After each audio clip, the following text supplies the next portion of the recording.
24. september 2018. Ďurino. Chazarská mafia hľadá ochranu v Číne, keďže sa bojí vojenských tribunálov. Správa Benjamina Fulforda z 24. septembra 2018. Chazarská mafia, uctievajúca satana, je celá bez seba od strachu, keď sa objavili vojenské tribunály. V dôsledku toho ponúkajú planétu, ako keby bola ich a mohli ju niekomu darovať Číne, výmenou za svoju ochranu podľa zdrojov z gnostických iluminátov a ázijských tajných spoločností. Okrem toho sa vyhrážajú, že spustia pandémiu, vyhodia Yellowstoneskú kalderu do vzduchu, vyvolajú masívny útok elektromagnetickým impulzom a spôsobia iné nepokoje v zúfalom úsilí, aby sa vydieraním vyhli dlho odkladanej spravodlivosti. Vedú tiež hlúpu a rozsiahlu ohováračskú kampaň, aby zabránili menovaniu Bretta Kavanagha do Najvyššieho súdu. Zdroje Pentagonu tvrdia, že použili hrozbu odtajnenia udalostí z 11. septembra, ku ktorému možno čoskoro dôjde, aby donútili Georgea Busha mladšieho verejne podporiť Kavanagha, ktorého menovanie do Najvyššieho súdu by rozpútalo činnosť vojenských tribunálov. Spomeňme si, ako Kavanagh počas svojho vypočutia v súvislosti s rokovaniami o menovaní povedal, že v Spojených štátoch krátko po 11. septembri zavládlo stanné právo a následkom toho by sa vojenské tribunály mohli pokúsiť o potrestanie civilistov vinných z vlastizrady, dokonca ich potrestať trestom smrti. Okrem toho zdroje hovoria, že kvôli zasahovaniu do amerických volieb v roku 2016 židovskou mafiou, ktorá podporovala Hillary Clintonovú, môže Trump použiť odtajnenie Fica na to, aby donútil Spojené kráľovstvo a Austráliu, aby vykopli z vplyvných pozícií sionistov a občanov s dvojitým izraelským občianstvom. Zločinecký štát Izrael sa pokúša nájsť ruskú a čínsku ochranu, pretože stráca kontrolu nad Spojenými štátmi. Nedarí sa mu ju však nájsť. Tu je analýza americkej armády o tom, kde tieto snahy vedú.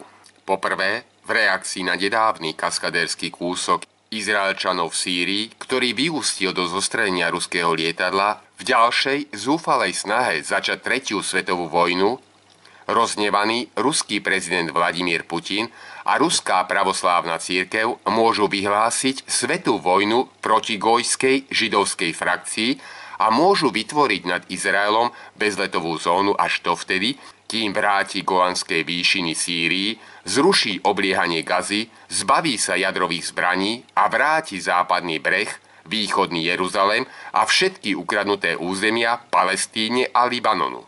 Po druhé, s Čínou kontrolujúcou prístav Haifa a s projektami v oblasti infraštruktúry v Izraeli by krajiny BRICS mohli odstaviť tento zločinecký štát od kvantového finančného systému a prezident Spojených štátov Donald Trump by mohol súhlasiť so zbrojným embargom Organizácie spojených národov a blokádou leteckej a námornej dopravy. S tým všetkým a ďalším dianím už nie je prekvapením, že švajčiarska pobočka Rothschildovcov BIS, Banka pre medzinárodné zúčtovanie a mudrci Sionu, Elders of Zion, poslali minulý týždeň do Japonska zástupcu, aby rokovali o kapitulácii so spoločnosťou Bieleho draka.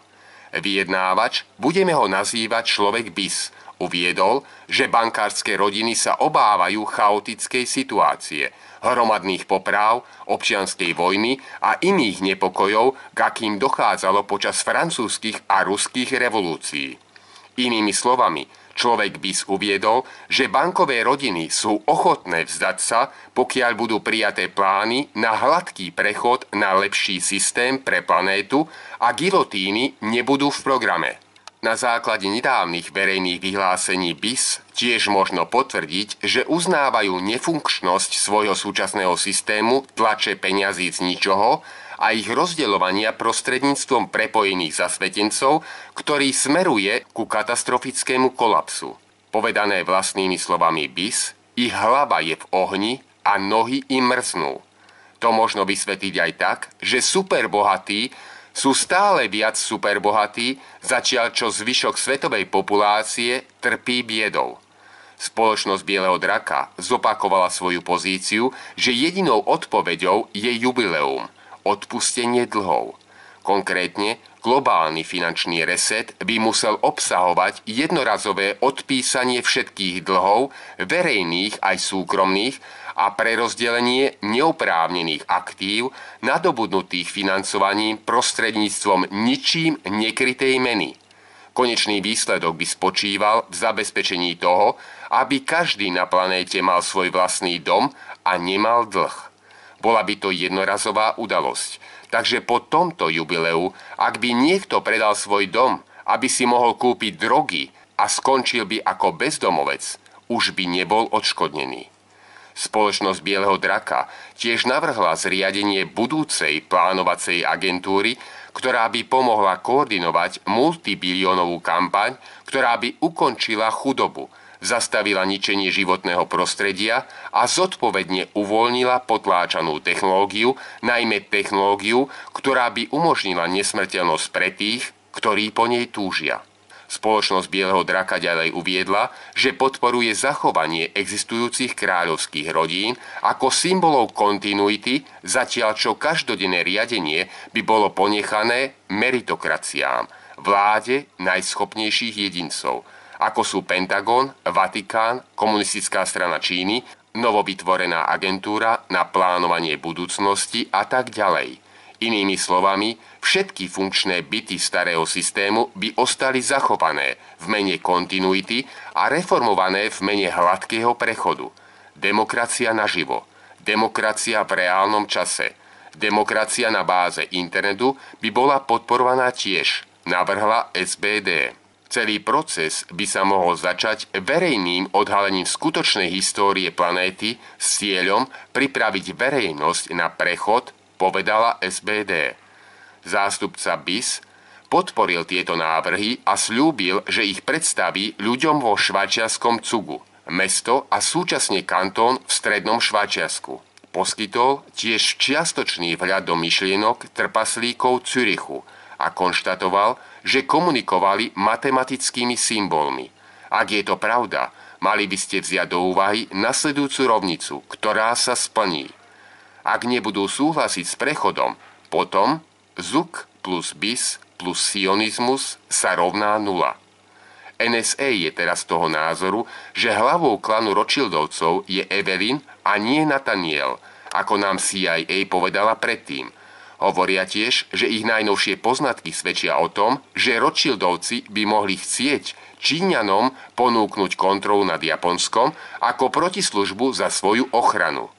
Tento proces by sa začal nástupom korunného princa Naruhita na trón ako cisára Japonska v apríli, keďže ten by odozdal trón do rúk Rothschildovskej bábky bez cisárskej krvi, informuje zdroj NSA.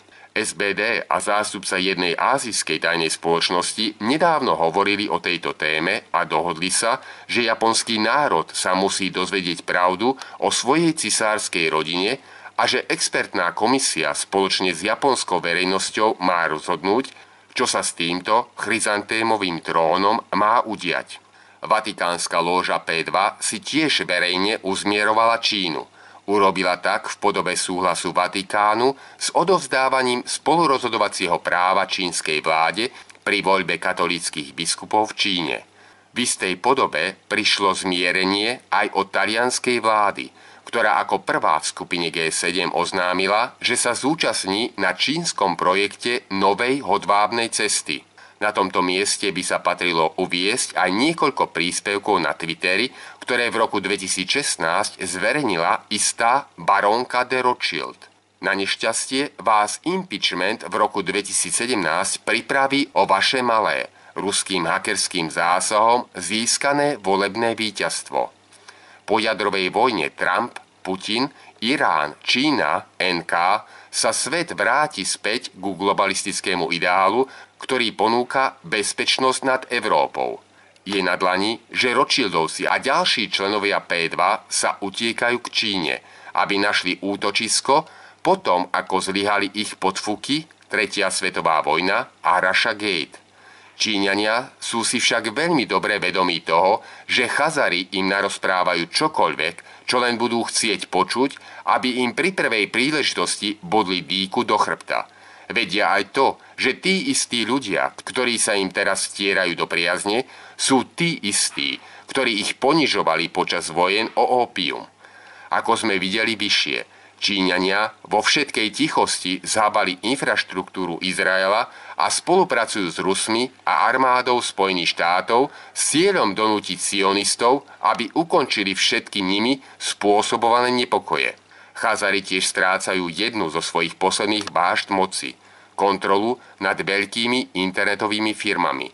Pentagon to formuloval takto. Je tu čas obratu, pretože spojenie veľkých technologických firiem, Big Tech, možno bude čeliť protikartelovým opatreniam zo strany Ministerstva spravodlivosti a v kombinácii s vysokými pokutami z Európskej únie budú rozbité. Radi by sme túto týždennú správu uzavreli e-mailom od kriminalistu veterána, ktorý je priateľom bývalého operatívca CIA Roberta Davida Steeleho. Tento vyšetrovateľ okrem iného jasne vysvetľuje, prečo chazarská čvarga oddiaľuje menovanie Kavanagha. Dôvod, prečo sa ľavica, Kabala, pokúša odložiť vypočutie žalobkyne Kavanagha, Christine Fordovej, je, aby získali čas na to, aby spôsobili masívny výpadok elektrickej energie na východe, a to pomocou inteligentnej siete a ich softvéru na báze vírusu Stuxnet, dodaného Izraelom, ktorý je teraz vo všetkých počítačoch elektrární. Alebo kým budú môcť vyvolať veľkú vojnu v Sýrii a Iráne a možno dokonca aj jadrový súboj s Ruskou federáciou. Možno sa vo všetkom mýlim, ale redakcie médií hlavného prúdu rýchlo zmenia stranu a pridajú sa k tomu, o kom si budú myslieť, že je nový víťaz, pretože ich predchádzajúci páni boli dostatočne zbavení moci. Nie sú verní voči nikomu, vopchajú sa do zadku každému, kto má peniaze a moc. Mimochodom, viem toho dosť veľa o vražde Wetterlinga v Minnesote a únose Johnnyho Gosha.